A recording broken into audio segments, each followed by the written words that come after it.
के गर्दै हो म्याडमले? मैले बेलपत्र बनाउँदैछु। यो बेलपत्र के को लागि हो त नि बनाउँदै? यो भोलि महाशिवरात्रि पर्व हो।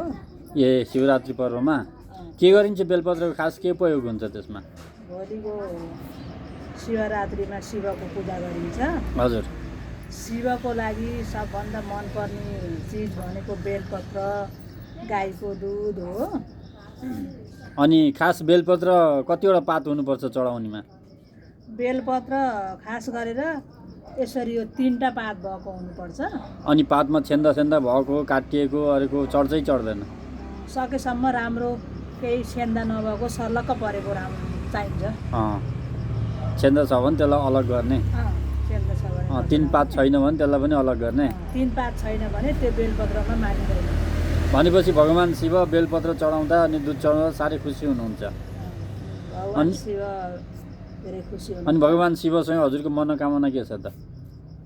भोलि भगवान शिवको नाममा व्रत बस्ने, बेलपत्र, गाईको दुध, जल चढाउने मनोकामना त अब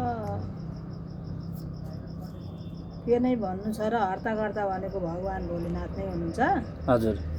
तैपनि अब आँटे ताकेको कामहरू सफल हुन्, निरोगी भइयोस्, दुःख कष्टहरू नपरोस्, समस्त सृष्टिमा शान्ति रहोस्, सम्पूर्ण सृष्टिका प्राणीहरू शान्ति हुन्, सुख शान्ति होस्, देशमा शान्ति छाओस्।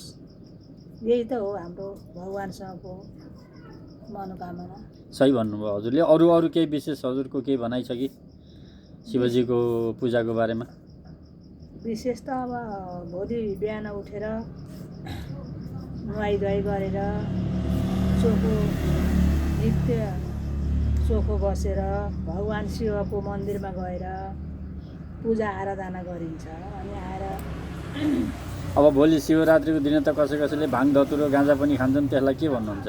त्यो पनि एउटा भगवानको पालादेखि चलिआएको परम्परा हो। भगवान शिवजीले भाङ धतुरो मन पर्थ्यो, खानुहुन्थ्यो।